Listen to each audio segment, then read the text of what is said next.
ఈ ఒక్క విషయం భర్తలో ఉంటే చాలు, ఏ స్త్రీ అయినా ప్రాణంగా ప్రేమిస్తుంది. ఒక మాట చెప్పాలి, స్త్రీకి ఎక్కువగా కావలసింది డబ్బు కాదు, అధికారం కాదు, గొప్ప హోదా అంతకన్నా కాదు. ఆమెకు కావలసింది ఒక్కటే, భద్రత కలిగించే మనస్సు, ఎమోషనల్ సెక్యూరిటీ. అవును, ఈ ఒక్క విషయం భర్తలో ఉంటే ఏ స్త్రీ అయినా అతన్ని ప్రాణంగా ప్రేమిస్తుంది. స్త్రీ బయటికి బలంగా కనిపించవచ్చు, కానీ లోపల మాత్రం చాలా సున్నితమైన మనస్సు ఉంటుంది. ఆమె నవ్వినప్పుడు, ఏదైనా సాధించినప్పుడు ఆమె మనస్సులో ఉండే ప్రశ్న ఒక్కటే, నా వెనక నువ్వు ఉన్నావా? డబ్బు ఉండొచ్చు, అందం ఉండవచ్చు, సొసైటీలో పేరు కూడా ఉండవచ్చు, కానీ మాటల్లో కఠినత, కోపంలో అవమానం, సమస్య వచ్చినప్పుడు మౌనం, ఇవి ఉంటే ఆమె హృదయం నెమ్మదిగా దూరం అవుతుంది.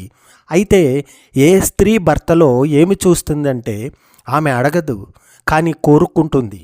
నేను ఏడ్చినప్పుడు నన్ను తప్పు పట్టకుండా వినే మనస్సు, నేను భయపడినప్పుడు ధైర్యంగా చెయ్యి పట్టుకునే బలం, నేను మాట్లాడకపోయినా నా మౌనాన్ని అర్థం చేసుకునే సహనం, నేను పడిపోయినప్పుడు నువ్వు ఉన్నావు అని చెప్పే మాట, ఇదే ఎమోషనల్ సెక్యూరిటీ. స్త్రీకి ఒక భర్త కావాలి, బాస్లా ఆదేశించేవాడు కాదు, న్యాయమూర్తిలా తీర్పు చెప్పేవాడు కాదు, తన పక్కన నిలబడి ఏం జరిగినా నేను నీతోనే ఉన్నాను అని చెప్పే ఒక స్నేహితుడు. ఒక భర్త తన భార్యను లోకం ముందు కాదు, లోపల గౌరవిస్తే చాలు. ఆమె మనసులో భయం ఉండదు, అనుమానం ఉండదు, అవసరం లేని గొడవలు ఉండవు. ఎందుకంటే ఆమెకు తెలుసు, నా భర్త నన్ను అర్థం చేసుకుంటాడు. భార్యకు కావాల్సింది లగ్జరీ జీవితం కాదు, ఆమె కోరుకునేది మాట వినిపించే స్థలం, భావాలకు విలువ, తప్పు చేసినా వదిలే మనస్సు, కష్టం వచ్చినా వదలనిచ్చేయి. ఇవి ఉంటే చాలు, ఆమె భర్త కోసం తన జీవితాన్నే అర్పిస్తుంది. రామాయణంలో సీతమ్మ రాజ్యాన్ని వదిలేసి వనవాసానికి వెళ్ళింది. ఎందుకు? రాముడిపై ఉన్న నమ్మకం వల్ల, నాతో ఉన్నాడు అన్న భద్రత వల్ల. ఇదే స్త్రీ మనస్సు. భర్తగా గుర్తించుకోండి, మీ భార్యను గెలవడానికి గొప్ప మాటలు అవసరం లేదు, ఖరీదైన బహుమతులు అవసరం లేదు. ఆమె మనస్సుకు భద్రత ఇవ్వండి, ఆమె భావాలకు విలువ ఇవ్వండి, ఆమె పక్కన నిలబడి ఉండండి. ఇంతే. ఒక స్త్రీ భర్తలో ఈ ఒక్క విషయం ఉంటే, నేను ఒంటరిగా లేను అన్న నమ్మకం, అప్పుడు ఆమె ప్రేమ మాటల్లో కాదు, తన ప్రాణంలో చూపిస్తుంది. మీకు ఈ మాటలు నచ్చితే, ఒక భర్తగా, ఒక మనిషిగా ఒక్కసారి మీ హృదయాన్ని అడగండి, నా భార్యకు నేను భద్రత ఇస్తున్నానా? ఇదే నిజమైన ప్రేమ, ఇదే నిజమైన బంధం. భార్యాభర్తల బంధం ఇది కేవలం పెళ్లి బంధం కాదు, ఇది భావాల బంధం, నమ్మకపు బంధం, జీవిత ప్రయాణం. స్త్రీ భర్త దగ్గర డబ్బు మాత్రమే కాదు, బంగారం మాత్రమే కాదు, అంతకన్నా లోతైన కొన్ని విషయాలను ఆశిస్తుంది. ఈ వీడియోలో ప్రతి స్త్రీ తన భర్త నుండి మౌనంగా ఆశించే 10 విషయాలు మీకు చెబుతాను. ఈ మాటలు వింటే చాలా భర్తలకు, అయ్యో నేను ఇది మిస్ అయ్యానా అనే ప్రశ్న రావచ్చు. గౌరవం. స్త్రీకి భర్త నుండి మొదటగా కావాల్సింది గౌరవం. ఆమె మాట వినాలి, ఆమె అభిప్రాయాన్ని విలువ ఇవ్వాలి, ఆమెను చిన్న చూపు చూడకూడదు.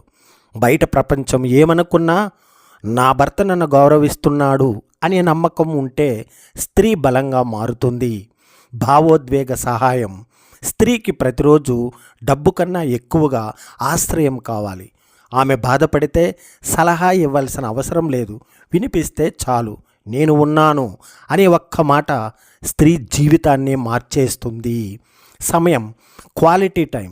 ఖరీదైన బహుమతులు కాదు, పెద్ద హోటల్స్ కాదు, రోజుకు 10 నిమిషాలు ఆమెతో మనస్ఫూర్తిగా మాట్లాడటం ఆమెకు పెద్ద గిఫ్ట్. ఫోన్ కంటే ఆమె ముఖం చూసి మాట్లాడితే ఆమె హృదయం నిండిపోతుంది. నమ్మకం. అనుమానం సంబంధాన్ని నెమ్మదిగా చంపేస్తుంది. ప్రతి విషయానికి ప్రశ్నలు, ఫోన్ చెక్ చేయడం, అనవసరపు డౌట్స్, ఇవి ప్రేమ కాదు, ఇవి భయానికి లక్షణాలు. స్త్రీ ఆశించేది పూర్తి నమ్మకం.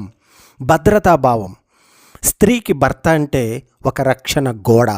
ఆమె భయపడినప్పుడు ఆశ్రయం, ఆమె తప్పు చేసినప్పుడు దారి చూపే వ్యక్తి. ఏమి జరిగినా నువ్వు నా వెంటనే అనే భావన ఆమెకు చాలా ముఖ్యం. ప్రేమను మాటల్లో చూపించడం. చాలామంది భర్తలు అంటారు, నాకు ప్రేమ ఉంది చెప్పాలా? స్త్రీకి ప్రేమ మాటల్లో వినిపించాలి, చిన్న చిన్న చర్యల్లో కనిపించాలి. నిన్ను ప్రేమిస్తున్నాను అనే మాట పాతబడదు. ఆమెను అర్థం చేసుకోవడం. స్త్రీ కోపం వెనుక బాధ ఉంటుంది, ఆమె మౌనం వెనుక నిరాశ ఉంటుంది. వెంటనే జడ్జి చేయకుండా ఆమె మనస్సు అర్థం చేసుకునే ప్రయత్నం, అదే ఆమె ఆశ. తన కుటుంబానికి గౌరవం. స్త్రీ భర్త నుండి ఆశించేది తన తల్లిదండ్రుల్ని గౌరవించడం, తన కుటుంబాన్ని చిన్నచూపు చూడకపోవడం. నా కుటుంబం నీ కుటుంబమే అనే భావన ఆమె హృదయాన్ని గెలుస్తుంది. ప్రోత్సాహం. ఆమె కలలు, ఆమె ఆశలు, ఆమె లక్ష్యాలు నువ్వు చేయగలవు, నేను నీతో ఉన్నాను అనే ప్రోత్సాహం ఆమె జీవితాన్ని వెలిగిస్తుంది. జీవిత భాగస్వామిగా చూడడం. స్త్రీ భర్త నుండి చివరగా ఆశించేది ఇదే. పని మనిషిలా కాదు, బాధ్యతగా కాదు, జీవిత భాగస్వామిగా, తనతో పాటు నడిచే వ్యక్తిగా, తనతో కలిసి నిర్ణయాలు తీసుకునే వ్యక్తిగా చూడాలని ఆశిస్తుంది. భర్తలారా, స్త్రీ ఆశించే ఈ 10 విషయాలు ఖరీదైనవి కావు. గౌరవం, సమయం, ప్రేమ, నమ్మకం ఇవి ఉంటే ఆమె మీకోసం ప్రపంచంతో పోరాడుతుంది. ఈ వీడియో మీకు నచ్చితే లైక్ చేయండి, మీ అభిప్రాయాన్ని కామెంట్ చేయండి. ప్రతి భర్త తప్పకుండా చూడాల్సిన వీడియోగా షేర్ చేయండి. మన జీవితాన్ని నాశనం చేసే ఈ అలవాట్లకు భగవద్గీత ఇచ్చిన పరిష్కారాలు తెలుసుకున్నాం. ఇది వింటే మీ ఆలోచన విధానం మారిపోతుంది. ఆలస్యం చేయడం, ప్రోక్రాస్టినేషన్, తర్వాత చూద్దాం అనే అలవాటు. పని చేయడంపై మాత్రమే నీకు హక్కు ఉంది, ఇప్పుడే చెయ్యాలి, ఇదే యోగం. ఆలస్యం ఎందుకు వస్తుందో తెలుసుకున్నాం. ముందుగా కారణం గుర్తించాలి. సాధారణ కారణాలు: పని పెద్దగా అనిపించడం, భయం, ఏడ విఫలమవుతానేమో అని, ఆసక్తి లేకపోవడం, పర్ఫెక్షన్ కావాలనే ఒత్తిడి. కారణం తెలిసితే పరిష్కారం సులభం. పనిని చిన్న చిన్న భాగాలుగా విభజించండి. ఈ పని పూర్తి చేయాలి, మొదట 10 నిమిషాలు మాత్రమే చేయాలి. చిన్న పని మొదలైతే మైండ్ ఆటోమేటిక్గా కొనసాగుతుంది. 5 నిమిషాల నియమం పాటించండి. 5 నిమిషాలు మాత్రమే చేస్తాను అని నిర్ణయించుకోవాలి. చాలాసార్లు 5 నిమిషాలు 30 నిమిషాలుగా మారుతాయి. టైంకు కాదు, టాస్క్కు కమిట్ అవ్వండి. ఈరోజు 2 గంటలు చదవాలి, ఈరోజు 2 చాప్టర్లు పూర్తి చేయాలి. ఫలితం మీదే దృష్టి పెట్టండి. డిస్ట్రాక్షన్స్ తొలగించండి. మొబైల్ సైలెంట్, మరో గదిలో పెట్టండి. సోషల్ మీడియా టైం లిమిట్ పెట్టండి. పని చేసే చోట క్లీన్గా ఉంచాలి. మీకు మీరే రివార్డ్ ఇవ్వండి. పని పూర్తయ్యాక ఇష్టమైన పాట, టీ లేదా కాఫీ, చిన్న బ్రేక్. బ్రెయిన్కు పని ఆనందం అనే అలవాటు పడుతుంది. ఇప్పుడు కాదు అనేది మోసం అని గుర్తించండి. తర్వాత చేస్తా అంటే చాలాసార్లు ఎప్పుడూ కాదు అని అర్థం. ఇప్పుడే మొదలు పెట్టడం బెస్ట్ సమయం. ఒక్క లైన్ మాత్రం మోటివేషన్ కోసం వేచి చూడొద్దు. చర్యే మోటివేషన్ను తెస్తుంది. భయంతో జీవించడం. సత్కార్యాలు చేసేవాడు ఎప్పటికీ నాశనం కాడు. మంచి పనులు చేసేవాడు ఎప్పటికీ చెడు గమ్యానికి చేరడు.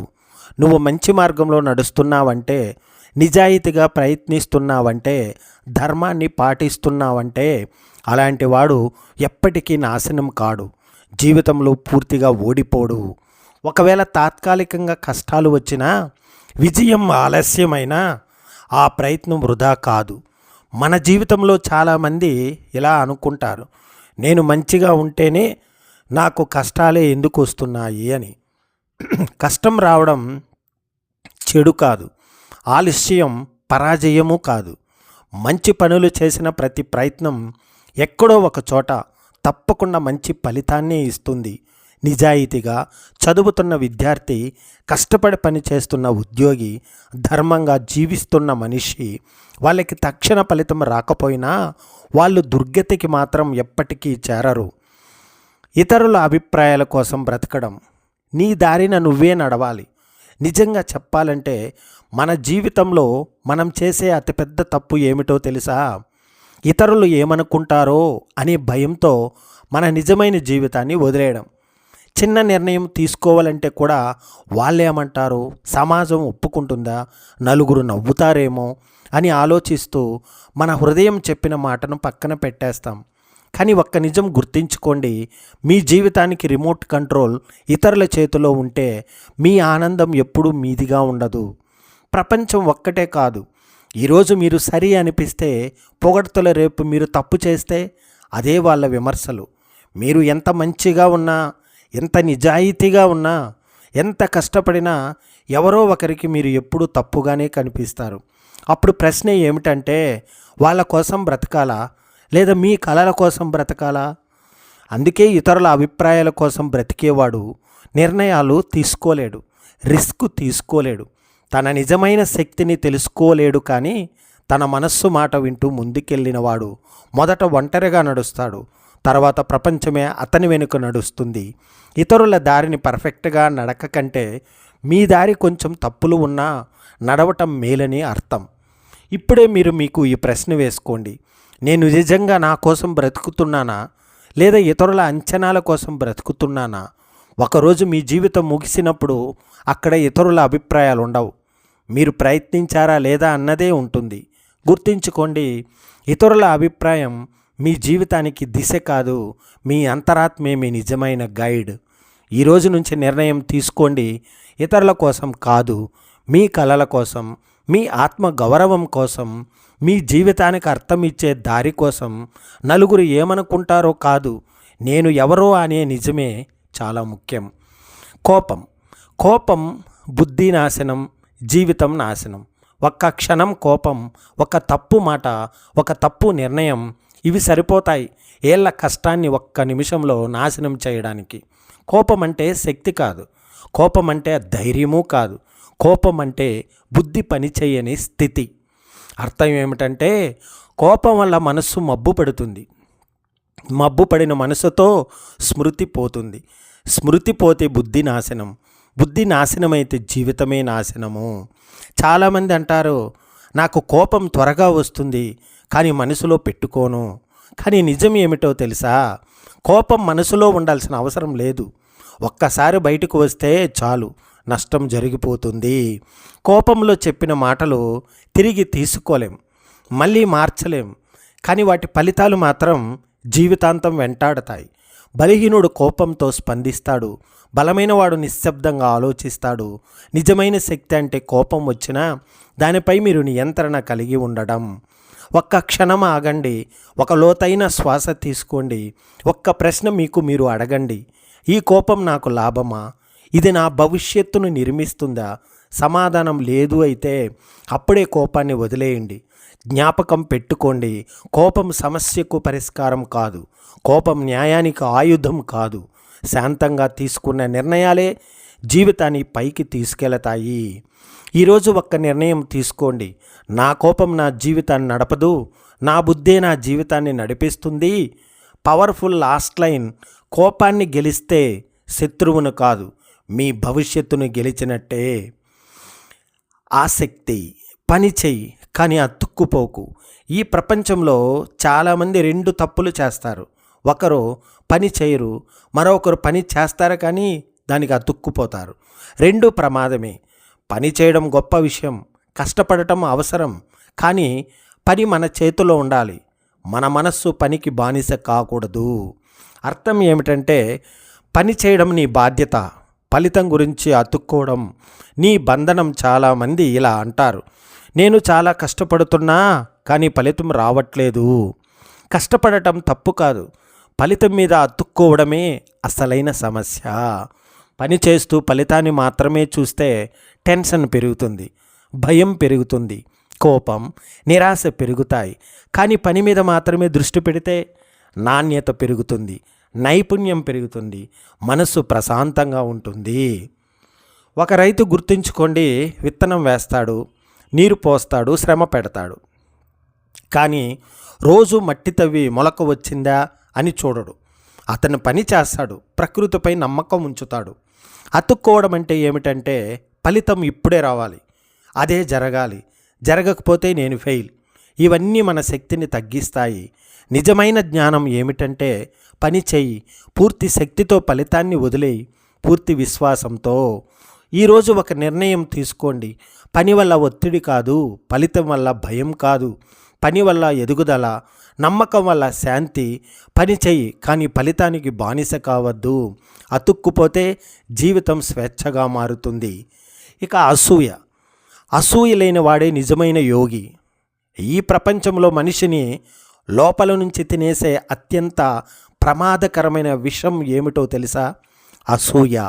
ఇతరుల ఎదుగుదల చూసి మనస్సులో కలిగే మండే భావన మన ముఖం మీద చిరునవ్వు ఉన్న లోపల శాంతిని దోచుకుంటుంది. అసూయ ఉన్న చోట ప్రశాంతత ఉండదు, ఆనందం ఉండదు, సంతృప్తి ఉండదు.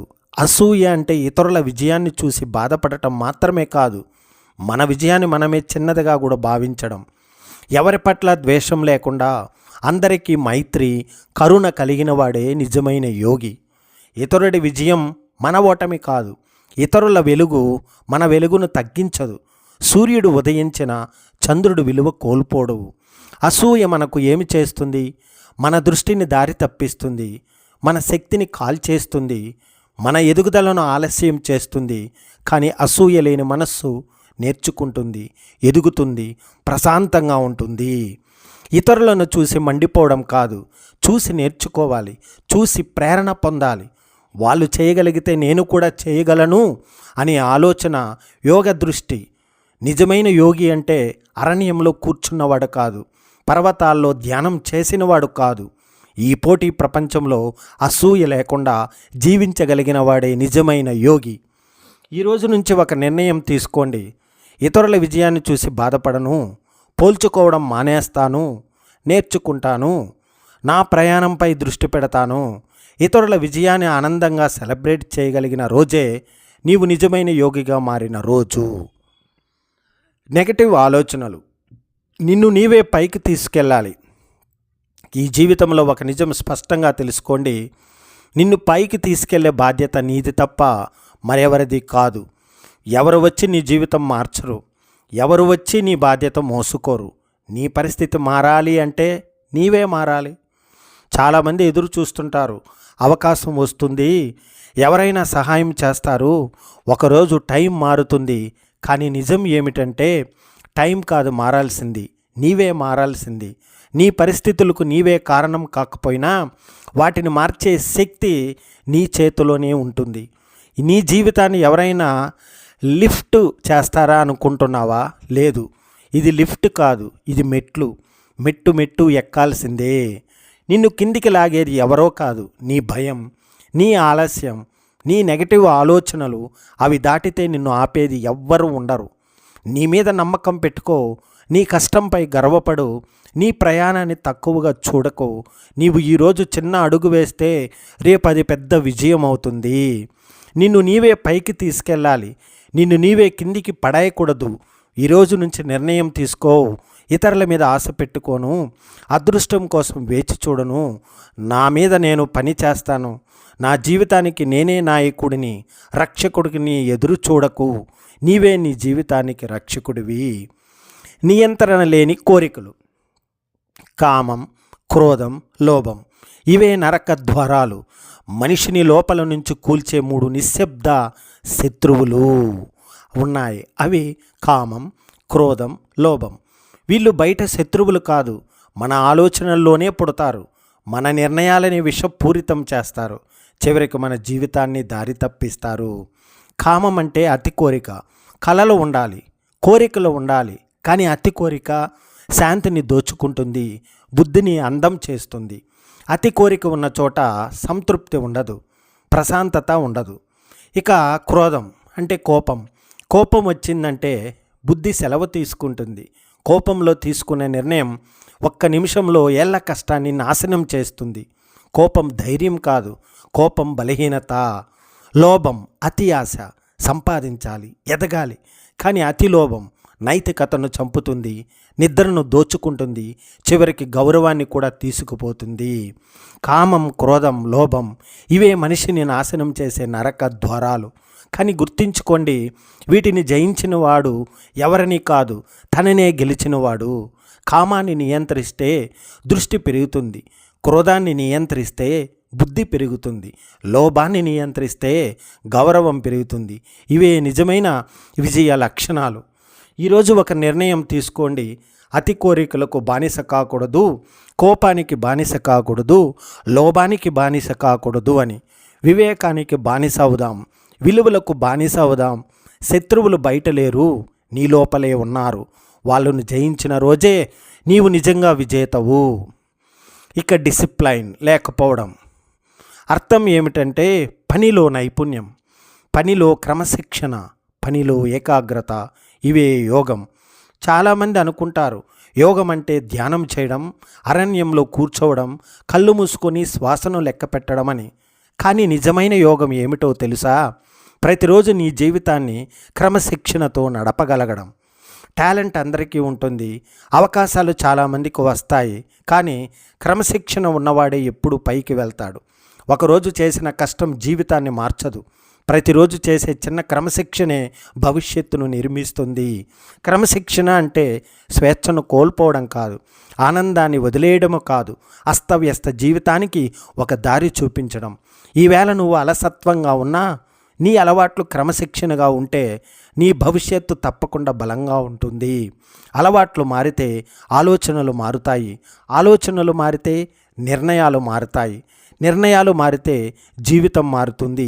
ఈ మార్పుకు మూలం ఒక్కటే, క్రమశిక్షణ. నిజమైన యోగి ఎవరో తెలుసా?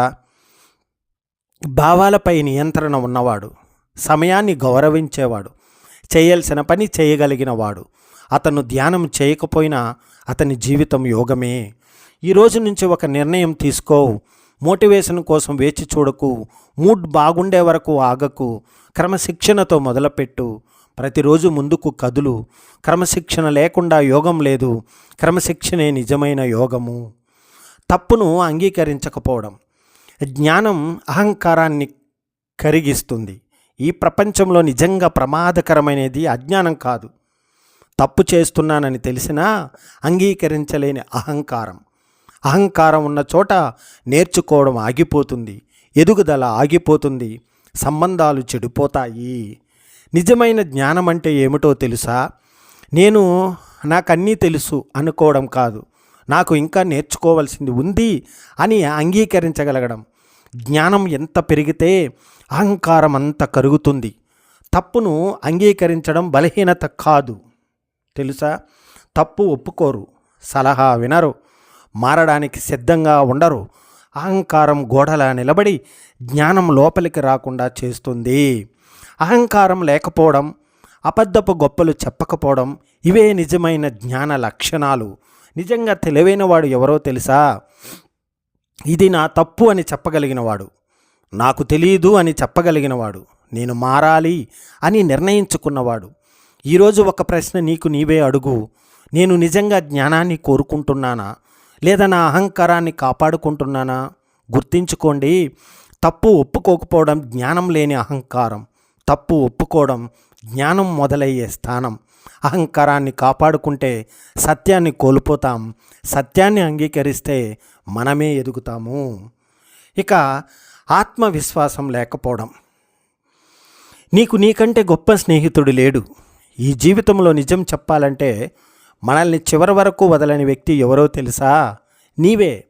ప్రపంచం మారుతుంది, మనుషులు మారుతారు, సంబంధాలు దూరం అవుతాయి. కానీ ఒక్కటి మాత్రం ఎప్పుడు నీతోనే ఉంటుంది, నీ మనస్సు. నీవు నీతో ఎలా మాట్లాడుతున్నావో గమనించావా? తప్పు చేస్తే నిన్ను తిట్టుకుంటావా? ఓడిపోయినప్పుడు నిన్ను కూల్చేస్తావా? భయపడితే నీపై నీవు నవ్వుకుంటావా? అలా కాకూడదు. నీకు శత్రువు కాకూడదు, నీకు నీవే స్నేహితుడిగా ఉండాలి. ఇతరులు నిన్ను నమ్మకపోయినా నీపై నీవు నమ్మకం కోల్పోవద్దు. ఇతరులు నీలో లోపాలు చూపినా నీవు నీ శక్తిని మర్చిపోవద్దు. భగవద్గీత మనకు గుర్తు చేస్తుంది, బంధురాత్మాత్మనస్తస్య ఏనాత్మావాత్మనా జితః. అర్థం ఏమిటంటే తన మనస్సును జయించిన వాడికి తనే తనకు స్నేహితుడు. నీకు నీవే స్నేహితుడైతే భయం తగ్గుతుంది, ధైర్యం పెరుగుతుంది, ఒంటరితనం పోతుంది. ఎందుకంటే నీవు ఒంటరిగా లేవు, నీవు నీతోనే ఉన్నావు. తప్పు చేశావా? నేర్చుకో. ముందుకు కదులు. పడిపోయావా? నీ చేతిని పట్టుకుని నిన్ను నీవే లేపుకో. ఈరోజు నుంచి ఒక నిర్ణయం తీసుకో. నన్ను నేనే తక్కువగా మాట్లాడను, నా మనసును నాశనం చేయను, నన్ను నేనే ప్రోత్సహిస్తుంటాను, నన్ను నేనే నిలబెడతాను. ప్రపంచం నీకు తోడుగా లేకపోయినా నీకు నీవే తోడుగా ఉంటే ఏదైనా సాధ్యమే. నెక్స్ట్, బాధల్లో కూరుకుపోవడం. సమత్వమే శాంతి. మన జీవితంలో బాధలు రావడం తప్పు కాదు. బాధల్లోని కూరుకుపోవడమే అసలైన ప్రమాదం. ఏదో జరిగిపోయింది అని రోజులు, నెలలు, సంవత్సరాలు అదే ఆలోచనలో జీవించడం మన శక్తినే కాదు, మనశ్శాంతిని కూడా దోచుకుంటుంది. బాధ అనేది ఒక సంఘటన, బాధలో కూరుకుపోవడం ఒక అలవాటు. సంఘటనను మార్చలేం, కానీ దానికి మన స్పందనను మాత్రం తప్పకుండా మార్చగలం. సుఖం వచ్చినా, దుఃఖం వచ్చినా, విజయమైనా, ఓటమైనా సమత్వంతో ఉండగలగడమే నిజమైన శాంతి. బాధల్లో కూరుకుపోయిన మనస్సు గతంలోనే జీవిస్తుంది, భవిష్యత్తును కోల్పోతుంది. కానీ సమత్వంతో ఉన్న మనస్సు ప్రతి పరిస్థితిని పాఠంగా మార్చుకుంటుంది. సమత్వం అంటే బాధను నిరాకరించడం కాదు, భావాలు లేవు అని నటించడం కాదు, బాధ ఉన్నా అది నన్ను నియంత్రించనివ్వను అనే స్థితి. ఒక నది గుర్తించుకోండి, అడ్డంకులు వస్తాయి, మలుపులు వస్తాయి, కానీ అది ఆగదు, అది ముందుకు ప్రవహిస్తూనే ఉంటుంది. సమత్వం ఉన్నవాడు ఆగడు, కూరుకుపోడు, ముందుకు కదులుతూనే ఉంటాడు. ఈరోజు ఒక నిర్ణయం తీసుకున్నాం. బాధలోనే బతకను, గతానికి బానిస కాను, నేర్చుకుంటాను, సమత్వంతో ముందుకు సాగుతాను. బాధలు జీవితంలో వస్తాయి, కానీ సమత్వంతో ఉంటే శాంతి నీతోనే ఉంటుంది. ఫలితాలపై ఆందోళన. ఫలితాన్ని వదిలి కృషి చెయ్యి. మన జీవితంలో మనల్ని ఎక్కువగా అలసిపో చేసేది ఏమిటో తెలుసా? ఫలితం ఇంకా రాలేదే, వచ్చేదా, అదే జరగాల. ఈ ఆలోచనలే మన శక్తిని, మనశ్శాంతిని నెమ్మదిగా కరిగిస్తాయి. ఫలితం మన చేతిలో లేదు, కృషి మాత్రమే మన చేతిలో ఉంది. అయినా మనం ఏమి చేస్తాం? ఫలితం గురించి ఆందోళన పడతాం, పని మీద దృష్టి కోల్పోతాం, చివరకు చేసిన కృషినే పాడు చేస్తాం. నీ హక్కు పని చేయడంలో ఉంది, ఫలితాన్ని నియంత్రించడంలో కాదు. ఫలితానికి అతుక్కుంటే భయం పెరుగుతుంది, టెన్షన్ పెరుగుతుంది, ఆనందం పోతుంది. కానీ కృషికి అతుక్కుంటే ఏకాగ్రత పెరుగుతుంది, నాణ్యత పెరుగుతుంది, మనసు ప్రశాంతంగా ఉంటుంది. ఒక విద్యార్థి చూడండి, పరీక్ష రిజల్ట్ గురించి ఆలోచిస్తూ చదివితే తల నిండా భయం. చదవలసిన పాఠంపై దృష్టి పెడితే జ్ఞానం పెరుగుతుంది, ఫలితం సహజంగా వస్తుంది. ఫలితాన్ని వదిలేయడం అంటే ప్రయత్నం మానేయడం కాదు, లక్ష్యం లేకుండా జీవించడం కాదు, పూర్తి శక్తితో ప్రయత్నించి మిగతా దాన్ని జీవితం మీద వదిలేయడం. ఈరోజు నుంచి ఒక నిర్ణయం తీసుకో. ఫలితం గురించి రోజంతా ఆలోచించను, నా మనసును అలసటకు గురి చెయ్యను, ఈ క్షణం చేయాల్సిన పనిపై పూర్తి దృష్టి పెడతాను. ఫలితాన్ని వదిలిన రోజే నీ కృషి నిజంగా మొదలవుతుంది. ఇక అహంకారం నిన్ను కూల్చేస్తుంది. మన జీవితంలో చాలాసార్లు ఒకే ఒక శత్రువు మనకు ఉంటాడు, అహంకారము. నిజానికి అది బయట నుంచి వచ్చే ద్రోహం కాదు, నిజమైన సమస్య మన లోపలే ఉంది. నేనే గొప్పవాడిని, నన్ను ఎవరూ అడ్డుకోలేరు అనుకునే ఆలోచన. ఈ ఆలోచనే మన బలాన్ని తగ్గిస్తుంది, మన నిర్ణయాలను మలుపు తిరిగిస్తుంది, చివరికి మన లక్ష్యాలను కూడా వదిలేస్తుంది. అహంకారం లేకుండా అమరమైన వినయశీలి మనసుతో జీవించేవాడు నిజమైన యోగి. అహంకారం మనకు ఏమిస్తుంది? సంబంధాలు దూరం అవుతాయి, సలహాలు వినలేము, అభ్యాసం ఎదుగుదల ఆగిపోతుంది. అందుకే అహంకారం మన ప్రగతికి పెద్ద అడ్డంకి. నిజమైన బలాన్ని తెలుసుకోవాలంటే నాకు తెలుసు అన్న భ్రమ నుండి బయటకు రా. వేరే వ్యక్తులు నేర్చుకోలేరు, నేను నేర్చుకుంటున్నాను. అహంకారం లేకుండా ప్రతిరోజు ముందుకు సాగు. అహంకారం లేకుండా ఉన్నవాడు సలహా తీసుకుంటాడు, తప్పును ఒప్పుకుంటాడు, నిరంతరం నేర్చుకుంటూ ఎదుగుతాడు. ఈ గుణాలే నిజమైన శక్తి, నిజమైన విజయం. ఈరోజు ఒక నిర్ణయం తీసుకోవాలి. నేనే గొప్పవాడిని అనడానికి అవకాశం ఇవ్వను. వినయంతో అహంకారం లేకుండా నేర్చుకోవడం మరియు ముందుకు సాగడం మొదలుపెట్టను. అహంకారం నిన్ను కూల్చేస్తుంది, వినయం, జ్ఞానం మరియు నేర్చుకోవడమే నిజంగా పైకి తీసుకెళ్తుంది. ఇక ధైర్యం లేకపోవడం, బలహీనత అర్జునుడికే కృష్ణుడు అనుమతించలేదు. మన జీవితంలో పెద్ద అడ్డంకి ఏమిటంటే తెలుసా? ధైర్యం లేకపోవడం. చిన్న నిర్ణయం తీసుకోవాలంటే భయపడటం, పనిలో ముందుకు పోవడంలో వెనుకడుగు వేయడం. ఈ భయం మనలోని నిజమైన శక్తిని అడ్డుకుంటుంది. మనలోని ప్రతిభ, మనలోని సామర్థ్యం మన భయాల చేతిలో చిక్కుకుపోతుంది. ధైర్యం అనేది భయం లేకపోవడం కాదు, సమస్యలు లేవు అనుకోవడం కాదు.